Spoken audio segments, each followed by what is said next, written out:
The call in the storm.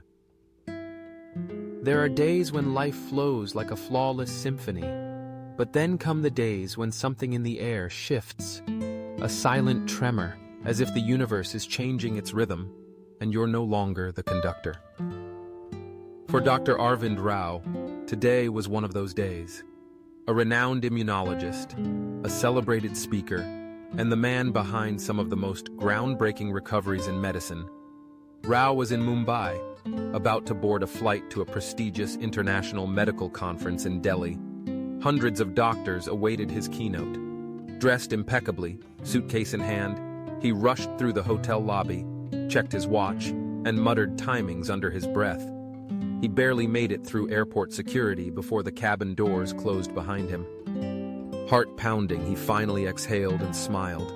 He was used to this, always winning the race against time. The plane took off into a gray sky.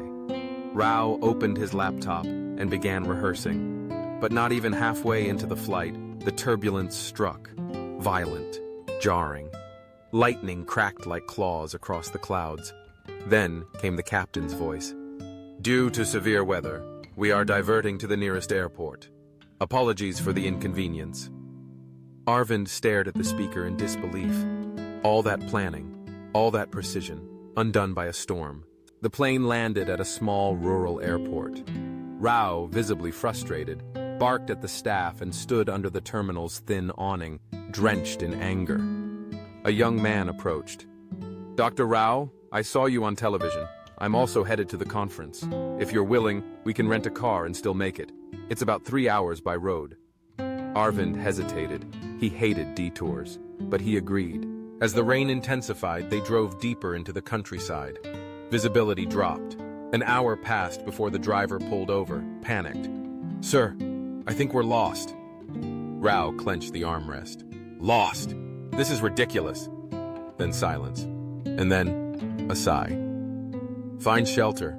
I'm not dying in a storm because I got angry." Eventually, they spotted a flickering oil lamp in a cottage nestled against the hillside. The house was worn, its roof rusted, but the light inside pulsed with unexpected warmth. An elderly woman opened the door, thin, stooped, silver-haired, yet her eyes glowed with peace. "Come in, gentlemen. There's tea and a dry place to wait out the storm." Inside, the room was sparse. On a frayed bamboo cot lay a boy, chest heaving, skin pale. "My grandson," the woman whispered. "He's been sick for over a month. The doctors in town couldn't help. They said only a city specialist might save him. I heard of a great doctor, Rao, I believe. I prayed every night he'd come. But I'm just an old village woman. How could I ever reach Delhi? So I prayed that if the heavens listened, he'd find his way here." Her words fell like thunder in Arvind's ears. He stepped forward, slowly, like a man waking from a dream. He placed his hand on the boy's forehead, then turned to the woman. "Mother, you don't need to go to Delhi. I am Dr. Arvind Rao. You called, and I came." Silence filled the room. Then the old woman dropped to her knees, clutching his hand, sobbing. "Oh God, you heard me. Thank you. Thank you." The storm outside softened. The universe seemed to exhale. In that modest home, a miracle began, not forged by modern machinery, but summoned by faith and delivered by fate. We fear delay. We hate detours.